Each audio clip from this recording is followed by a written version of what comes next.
नमस्कार, जय हिंद, जय छत्तीसगढ़। मैं हूं नजरुल खान। एक बार फिर मैं आप लोगों को जगाने का, समस्त पालकों को और कॉलेज के छात्रों को जगाने का एक प्रयास करने के लिए आपके सामने आया हूं।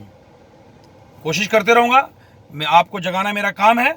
मैं इस देश का एक जिम्मेदार नागरिक हूं।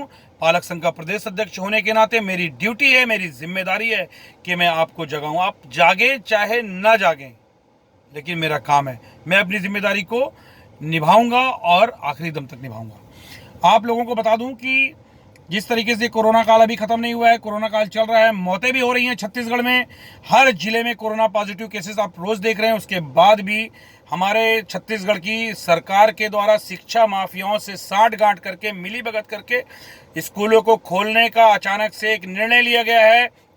इस निर्णय को लेने में जरूर कोई बहुत बड़ी डील हुई है शिक्षा माफियाओं के और सरकार के बीच में, लेकिन आप में और शिक्षा माफियाओं में तो कोई डील नहीं हुई है ना। क्या आपने शिक्षा माफियाओं से अपने बच्चों की जान के एवज में कोई डील की है क्या?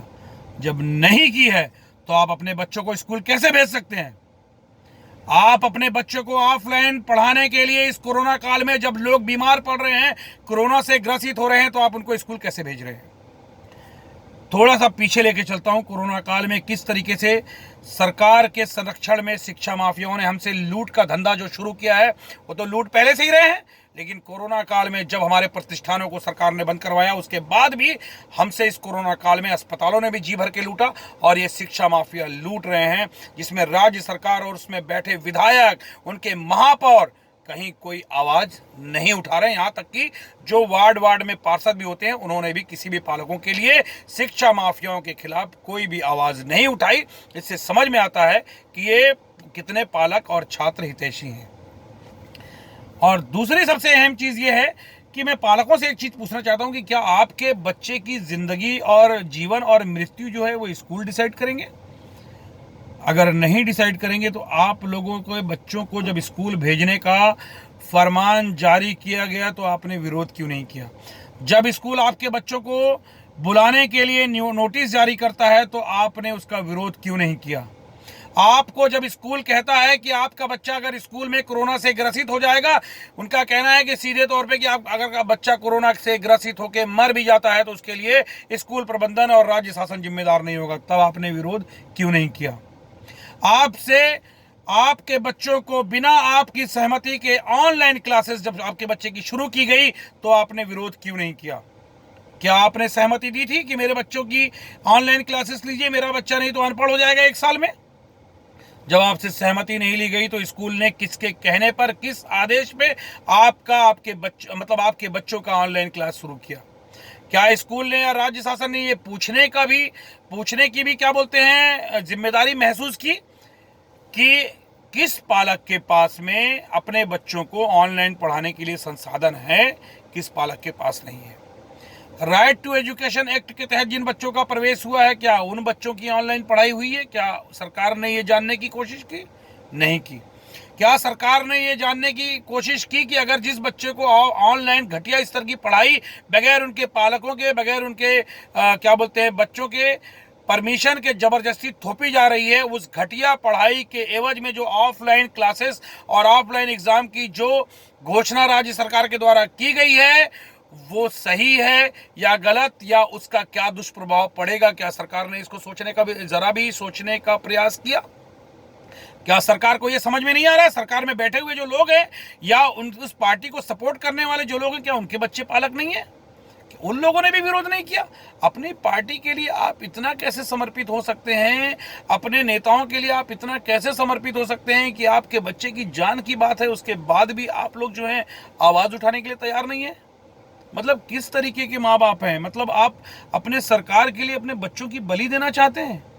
मैं नहीं बोलता आप अपने सरकार का विरोध कीजिए, लेकिन कम से कम आप उस सरकार के लोगों को वोट दिए हैं, उस विधायक को, उस महापौर को, उस मंत्री को वोट दिए हैं, तो उससे सवाल तो कर सकते हैं, उसके सामने खड़े होकर बोल तो सकते हैं कि आप मेरे बच्चे को स्कूल कैसे भेज सकते हैं इस कोरोना काल में, जब कई मौतें हो रही हैं, लोग कोरोना से ग्रसित हो रहे हैं? आपने क्यों आवाज नहीं उठाई? और बाकी पालकों से मैं भी पूछना चाहता हूं कि क्या सरकार तय करेगी कि आपका बच्चा जिंदा रहेगा या आपका बच्चा मरेगा? आप लोगों की जिम्मेदारी नहीं बनती है? एक शिक्षा माफिया, 2 कौड़ी का शिक्षा माफिया, जिसकी कोई औकात नहीं है, जिसकी कोई औकात नहीं है, उस स्कूल में पढ़ने वाले सैकड़ों बच्चों के पालक जो हैं उस एक शिक्षा माफिया का विरोध नहीं कर पा रहे हैं। इतने बुज़दिल, इतने डरपोक हैं आप लोग, और बात करते हैं फेसबुक में और व्हाट्सएप में कि चाइना से लड़ेंगे हम लोग। मतलब किस तरीके की बहादुरी है भैया ये? आप अपने स्कूल के उस शिक्षा माफियाओं से नहीं लड़ पा रहे हैं जिसने आपके बच्चे को बगैर आपकी परमिशन से आपके बच्चे के ऊपर ऑनलाइन क्लासेस थोप दी, आपके बच्चे को पढ़ाने के लिए जबरदस्ती लैपटॉप और मोबाइल खरीदने के लिए बाध्य किया उस कोरोना काल में, जब आपकी इनकम को राज्य सरकार के द्वारा शून्य घोषित कर दिया गया था, शून्य कर दिया गया था, आपके व्यापारों को, आपके प्रतिष्ठानों को बंद करवा के। आज ऑफलाइन सरकार ने एक झटके में ऐसी क्या मिली भगत कर ली भाई? सरकार ने ऐसा क्या मिल गया है? क्या हम जो वोट देते हैं वो उससे ज्यादा कीमत उनके नोट हैं जो सरकार में बैठे हुए लोगों को शिक्षा माफियाओं ने दिए? कि हमारे वोट ज्यादा कीमती हैं? और जब हमारे वोट ज्यादा कीमती हैं तो आपने हमारे उन वोटरों के बच्चों को मरने के लिए कैसे स्कूल में जाने का फैसला ले लिया? शिक्षा माफियाओं को खुश करने के लिए? क्यों आपने कॉलेज के जो स्टूडेंट हैं, कॉलेज के जो लाखों स्टूडेंट हैं छत्तीसगढ़ के, जो देश का भविष्य हैं, उनके लिए आपने, उनके माँ बाप को आपने कॉलेज को फीस देने के लिए बाध्य क्यों कर दिया? क्या आपकी जिम्मेदारी नहीं थी? जब आपने कोरोना काल में हमारे प्रतिष्ठानों को बंद करवाया था तो स्कूलों की फीस देने की जिम्मेदारी क्या आपकी नहीं थी? क्या कॉलेज के जो छात्र हैं उनके बच्चों की फीस देने की मतलब उन बच्चों की फीस देने की जवाबदारी क्या सरकार की नहीं थी? तो जब आप में दम नहीं था तो आपने हमारे प्रतिष्ठानों को बंद क्यों करवाया? और आप में दम नहीं था तो आप सरकार में आने के पहले इतने बड़े बड़े वादे क्यों किए? आप हर चीज में झूठे साबित हुए।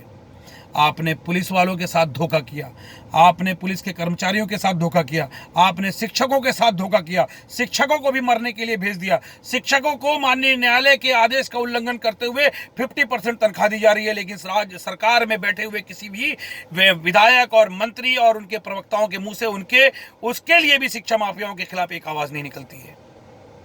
आप अब फैसला आपको करना है। समस्त पालकों से मेरा निवेदन है, मेरी अपील है, अब जाग जाइए। आप लोग अपने बच्चों के लिए स्कूल के मुंह पे कागज फेंकिए लिख के कि हम अपने बच्चों को स्कूल नहीं भेजेंगे। आप जो है कलेक्टर के यहाँ कागज फेंक के आइए, बोल के आइए कलेक्टर को कि आप होते कौन है डिसाइड करने वाले कि मेरे बच्चे को कोरोना काल में स्कूल भेजेंगे? नहीं भेजेंगे हम स्कूल। विरोध कीजिए। 9 to 12 तक के जितने भी स्टूडेंट हैं, सारे स्टूडेंट विरोध करना शुरू कीजिए, सारे पालक विरोध करना शुरू कीजिए। आप ऑफलाइन एग्जाम नहीं देंगे, आपके बच्चों की, सारे बच्चों की ऑनलाइन क्लासेस हुई हैं घटिया स्तर की, तो उसी घटिया स्तर का एग्जाम लो और हमारे बच्चों को आगे की क्लास में प्रमोट करो। अगर आपको शिक्षा देने की आपके अंदर सलाहियत नहीं है, दम नहीं है, तो आप इनको जनरल प्रमोशन दो। नहीं तो आपको चाहिए था, आपकी जिम्मेदारी बनती थी कि ऑनलाइन की पूरी व्यवस्था करवाते। जिनके पास मोबाइल नहीं है उनको मोबाइल वितरित करते, जिनको लैपटॉप से पढ़ना उनको लैपटॉप देते। नहीं तो फिर आप ये घोषणा करते कि पेरेंट्स जो है किसी को फीस देने की जरूरत नहीं है, अपने बच्चों को ऑनलाइन पढ़ाने के लिए सिर्फ आप मोबाइल और लैपटॉप का इंतजाम कर लीजिए। लेकिन वो भी सरकार ने नहीं किया। तो कुछ भी नहीं किया सरकार ने हमारे लिए। इन शिक्षा माफियाओं को फायदा पहुंचाने के लिए सरकार ने जरूर जी तोड़ के मेहनत की, और सरकार में बैठे हुए विधायक, महापौर, सांसद, जो सरकार में बैठे हुए ये मंत्री जो हैं, ये शिक्षा माफियाओं को सिर्फ फायदा पहुंचाने का काम कर रहे हैं कि कहीं से शिक्षा माफियाओं का नुकसान मत हो, क्योंकि इनके आकाओं के भी स्कूल हैं। 2 तरीके से स्कूल संचालित हो रहे हैं, या तो सरकार में बैठे हुए लोगों के स्कूल हैं, और या तो फिर इनके रिश्तेदारों के स्कूल हैं, और या तो ये क्या बोलते हैं, शिक्षा माफियाओं के द्वारा एक बहुत बड़ी डील हुई है सरकार के साथ में, जिसके कारण स्कूलों को खोला गया है। समस्त पालकों से और छात्रों से मेरा निवेदन है कि यार अगर आप अपने आप को आज़ाद समझते हैं, इस आज़ाद देश का नागरिक समझते हैं, तो यार आज़ादी का एक परिचय दीजिए, विरोध कीजिए। गलत हो रहा है, फीस गलत वसूली जा रही है। सुप्रीम कोर्ट ने कह दिया फीस के कारण किसी बच्चे को परीक्षा में बैठने से नहीं रोका जा सकता है, न निकाला जा सकता, उसके बाद भी विरोध हो रहा है, अवमानना हो रही है, कोई अपराध दर्ज नहीं हो रहा है। विरोध कीजिए, मैं नजरुल खान आपके साथ हूं। आप हर शहर में जहां जहां मेरा वीडियो जा रहा है उसको शेयर कीजिए, विरोध कीजिए और स्कूलों की मनमानी रोकने में मेरा साथ दीजिए। जय हिंद, जय छत्तीसगढ़।